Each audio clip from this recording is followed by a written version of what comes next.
तो आज कथा का कौन सा दिवस? और उसके पूर्व रोज की तरह कल का कथाक्रम याद कीजिए। कल हम सब ने कौन कौन सी कथाएं सुनी? Mrs Jaiswal ji, please give me answer fast, बताइए। कल हम सब ने कौन कौन सी कथाएं सुनी? जोर से जोर से। कृष्ण जन्म। और आगे पीछे? Very good. चलिए एक आप बता दीजिए। एक बार जोरदार तालियां हमारे यजमान के लिए। बोलिए श्री कृष्ण चंद्र। आप लोग नहीं दोगे क्या बधाई?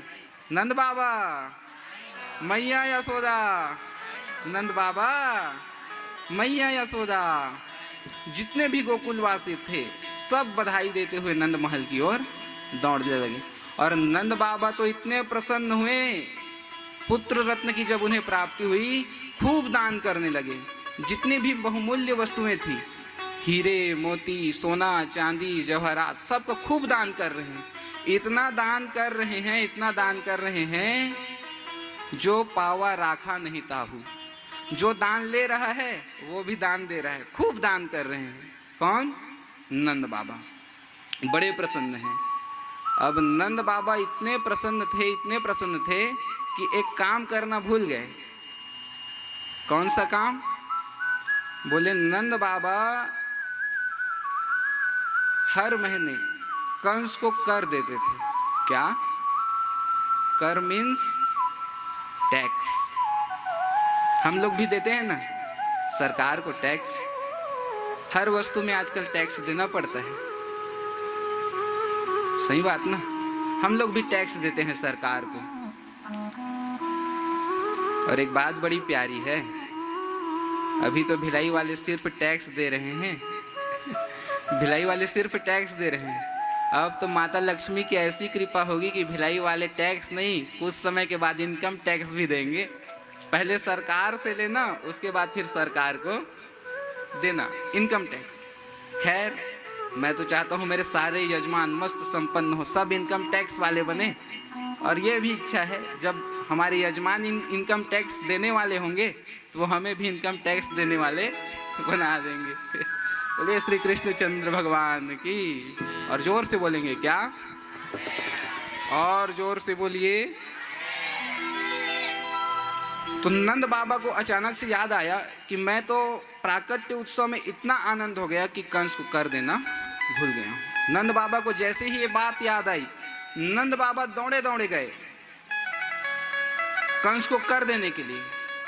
कंस को कर दिया, कर दे करके अपने मित्र वसुदेव जी से मिलने के लिए पहुंचे। और देखिए मनुष्य में मित्रता कैसी होनी चाहिए। नंद बाबा बड़े प्रसन्न हैं क्योंकि उन्हें 85 वर्ष की आयु में पुत्र की प्राप्ति हुई है। वहीं वसुदेव जी के मन में बड़ा दुख है कि कंस ने मेरे 6 पुत्रों को मार दिया है। नंद बाबा के मन में बड़ी प्रसन्नता है, लेकिन वसुदेव जी का मन दुखी है। और जब नंद बाबा वसुदेव जी के पास गए तो नंद बाबा अपने मित्र के दुख में दुखी हो गए और वसुदेव जी अपने मित्र के सुख में सुखी हो गए। सच्चा मित्र तो वही है जो अपने मित्र के सुख में सुखी हो जाए और अपने मित्र के दुख में दुखी हो जाए। और अगर मित्र दुखी है तो हम उसके दुख को दूर करने की सोचें, तब हम सच्चे मित्र होते हैं। जब नंद बाबा और वसुदेव जी की भेंट हुई, दोनों ने खूब वार्तालाप करी। नंद बाबा ने कहा कि हे वसुदेव, तुम ऐसे चिंतित मत रहो, एक ना एक दिन इस पापी कंस के पाप का घड़ा भरेगा और ये जरूर मारा जाएगा। वसुदेव जी वही कह रहे हैं कि नंद बाबा आपको तो बहुत बहुत बधाई हो, 85 वर्ष की आयु में आपको पुत्र रत्न की प्राप्ति हुई है। जब ऐसी चर्चा चल ही रही थी, उसी समय वसुदेव जी ने कहा कि हे नंद बाबा, मुझे लगता है कि गोकुल में कुछ उत्पाद होने वाला है, इसलिए आप यथाशीघ्र गोकुल के लिए प्रस्थान कीजिए। गोकुल को जाइए, गोकुल को चले जाइए। जैसे ही वसुदेव जी ने ये बात कही, नंद बाबा बड़ी तीव्र गति से गोकुल की ओर आने लगे, बहुत ही तेज गति से गोकुल की ओर आने लगे। लेकिन नंद बाबा से पहले कंस के द्वारा भेजी गई एक राक्षसी पहुंच गई गोकुल। क्या नाम था उसका? क्या नाम? अरे वाह, पापी के नाम तो सब कोई जानते। क्या नाम था उसका? पूतना। पूतना पहुंच गई। तो पूतना जब गोकुल में प्रवेश करी तो पूतना ने देखा गोकुल में सिर्फ एक ही आवाज सुनाई दे रही है। कौन सी बात? नंद बाबा। ऐसे नहीं, जोर से, नंद बाबा, मैया यशोदा।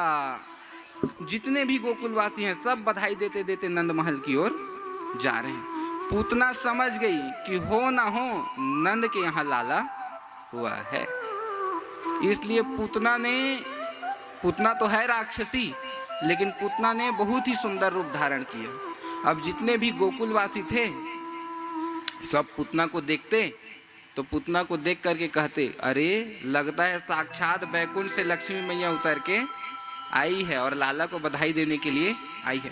पूतना बहुत ही सुंदर रूप धारण करके नंद महल में प्रवेश करी। मैया यशोदा ने दरवाजा खोला और जैसे ही मैया यशोदा को पूतना ने देखा, पूतना नंद महल में प्रवेश करी, मैया यशोदा को देखा तो पूतना जोर जोर से बधाई देने लगी। मैया यशोदा बधाई हो, अरे बहन तुझे बहुत बहुत बधाई हो, तुझे वृद्धावस्था में पुत्र रत्न की प्राप्ति हुई है। अब मैया यशोदा ने सिर से पांव तक पूतना को देखा, लेकिन मैया यशोदा पहचान नहीं पा रही हूँ, लेकिन इतने प्रेम से मुझे बधाई दे रही है तो ये मेरी सगी बहन ना सही दूर की कोई बहन होगी, ममेरी, फुफेरी, चचेरी, कोई ना कोई तो बहन होगी, इसलिए पहले इसे बुला लेती हूँ, बाद में मैं इसे पूछूंगी कि तुम कहाँ से आई हो, कौन हो। अभी अगर पूछ ली तो बुरा मान जाएगी। ऐसा कह करके मैया यशोदा ने उसे अपने घर में, अपने महल के अंदर प्रवेश कराया और पूतना से कहने लगी कि बहन मेरा लाला वहाँ पालने में सो रहा है, तू चुपचाप जा और मेरे लाला को आशीर्वाद दे। पूतना को तो मौका मिल गया। अब पूतना बड़ी प्रसन्न हुई कि मैं एक और बालक का वध करूंगी। अब हमारे छोटे से कन्हैया छोटे से पालने में सो रहे थे। अब जैसे ही कान्हा को पता चला कि पूतना मेरे नज़दीक आ रही है, जैसे ही बिहारी जी को पता चला, कन्हैया ने अपने नेत्र बंद कर लिए। अब नेत्र बंद क्यों किए? क्या कारण है नेत्र बंद करने का?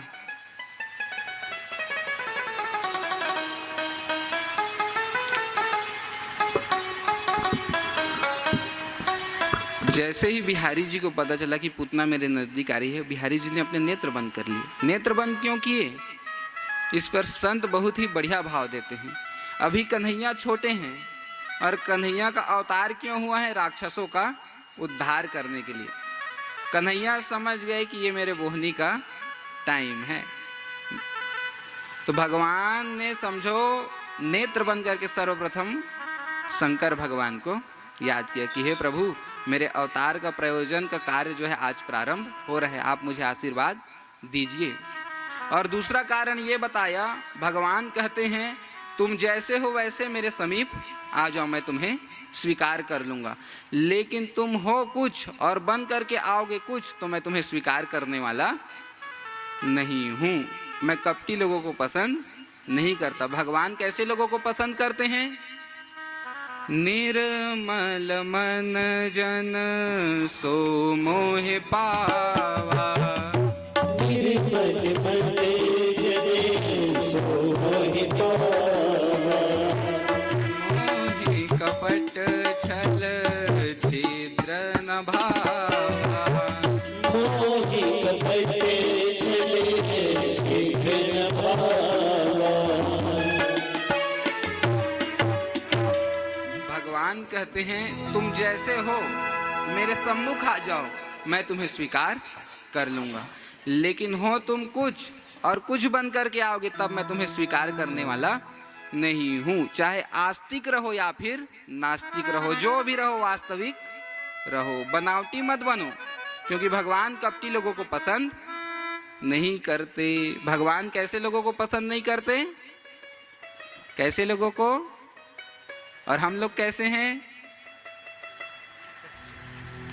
अभी जोर जोर से कपटी कपटी, और हम लोग कैसे हैं तो मुंह बंद।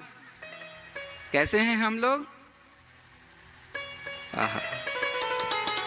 चलिए सभी अपने अपने हृदय में हाथ रखिए, अपने अपने दिल में हाथ रखिए, बीच मनी हो डेरी हाथ पार होते। ठीक, अपने अपने नेत्र बंद कीजिए और अपने आप से पूछिए कि हम निर्मल मन वाले हैं कि कपटी हैं? क्या आवाज आई अंदर से? अरे वाह, बहुत बहुत बधाई हो। बोलिए श्री कृष्ण चंद्र भगवान की।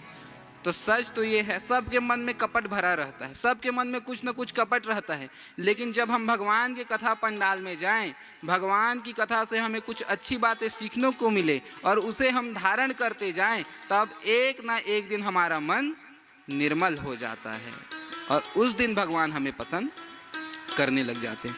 तो जैसे ही पूतना को आते देखा, भगवान ने अपने नेत्र बंद कर लिए। अब पूतना को लगा कि ये तो छोटा सा बालक है, सो रहा है। पूतना ने अपने गोद में कन्हैया को उठा लिया।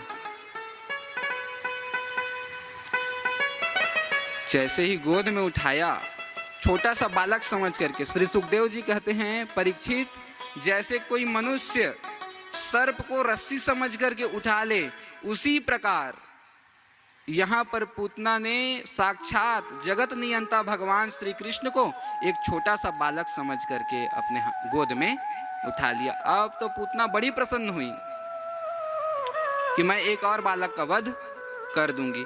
पूतना अपने स्तनों में कालकूट विष लगा करके गई हुई थी। अपने स्तनों को पूतना ने बिहारी जी के मुख में दे दिया, कन्हैया के मुख में दे दिया।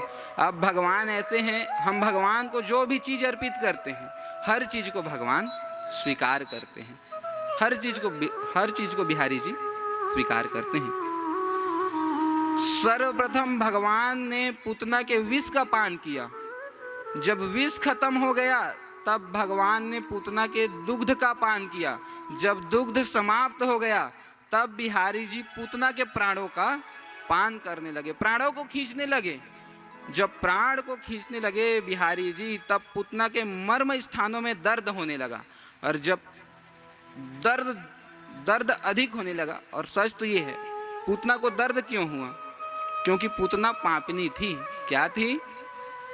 और गरुड़ पुराण में लिखा गया है, जब पापी मनुष्य की मृत्यु होती है तो उसे एक साथ 100 बिच्छू काटे डसे, ऐसा उस पापी मनुष्य को दर्द प्राप्त होता है। कितना बिच्छू? अब जे मतलब एक बिच्छू डसे हुई हो, मतलब पता हुई कोई ले डसे है जी बिच्छू। हाँ, कैसे रही दर्द? हाँ, देख रहे, पाप कर्म नहीं करना चाहिए। क्योंकि जब पापी मनुष्य की मृत्यु होती है तो उसे एक साथ 100 बिच्छू काटे डसे, ऐसा उस मनुष्य को दर्द प्राप्त होता है। जब पूतना को दर्द होने लगा, तब पूतना जोर से आवाज लगाती है और कहती है, मुच्यताम मुच्यताम, मुझे छोड़ दो, मुझे छोड़ दो। तब बिहारी जी मुस्कुराए, अरे मौसी, एक तो हम किसी को पकड़ते नहीं, और एक बार किसी को पकड़ लिया तो छोड़ते नहीं, छोड़ने वाले नहीं हैं। अब तो तेरे को पकड़ लिया। जब बिहारी जी ने पूतना को नहीं छोड़ा, तब पूतना अपने वास्तविक स्वरूप में आई और वास्तविक स्वरूप में आकर आकाश मार्ग में उड़ने लगी। जितने भी गोकुलवासी थे, सब पूतना के पीछे पीछे दौड़ने लगे। कैसे दौड़ने लगे? बोले सिर ऊपर की तरफ, और दौड़ रहे हैं जमीन में। अब राजा परीक्षित बड़े हैरान हुए कि गुरुदेव, ये जितने भी गोकुलवासी हैं, सब दौड़ रहे हैं जमीन में और देख रहे हैं ऊपर। कोई गोकुलवासी पृथ्वी में गिरा क्यों नहीं? अब भाई, हम लोग ऊपर को देखें और दौड़े नीचे में, तो गिरेंगे कि नहीं? गिरेंगे ना। लेकिन गोकुलवासी क्यों नहीं गिरे? तब श्री सुखदेव जी ने कहा, अरे परीक्षित, तुम्हारा प्रश्न तो बहुत बढ़िया है। ये गोकुलवासी दौड़ तो रहे हैं जमीन में, लेकिन देख रहे हैं भगवान को, और जो भक्त भगवान का ध्यान करता है वो अपने जीवन में कभी गिरता नहीं, वो तो आगे ही बढ़ता जाता है, अपने जीवन में वो आगे ही बढ़ता जाता है। कोई गोकुलवासी नहीं गिरे। आकाश में ही पूतना के प्राणों का पान भगवान श्री कृष्ण ने किया। जब पूतना के प्राणों का प्राणांत हुआ तब पूतना पृथ्वी पे गिरी तो 6 कोस के जितने भी वृक्ष थे सब चटपट चटपट टूटने लगे। जब नंद जी आए गोकुल में तब सब गोकुलवासियों ने पूरा वृत्तांत समझाया और पूतना का अंतिम संस्कार किया गया। मैया यशोदा बड़ी चिंतित हुई, कन्हैया को अपने गोद में उठाया और गोद में उठाकर सर्वप्रथम कन्हैया को स्नान कराया। किससे स्नान कराया? नजर उतारने के लिए मैया यशोदा ने कन्हैया को स्नान कराया। किससे स्नान कराया पता है किसी को? दूध से। हाँ जी, दूध से। दूध से नहीं, जल से नहीं, तो कन्हैया को किससे स्नान कराया? बोले गौमूत्र से। गौमूत्र से स्नान कराया और गाय के पूंछ से झाड़ा मारा। क्यों? मेरे लाला को नजर लग गई है। और सच तो ये है, आज भी जब बालक को नजर लग जाए तो गौमूत्र का छींटा मार करके, बाल कवच का पाठ करके गाय के पूंछ से उस बालक को झाड़ा मारा जाए उस बालक को, तो उस बालक का नजर उतर जाता है। इतना महात्मा गौ का है। किसका? गौ का। इसलिए प्रत्येक मनुष्य को गौ की सेवा करनी चाहिए। लेकिन मॉडर्न जमाना, आजकल कोई गौ की सेवा करने वाला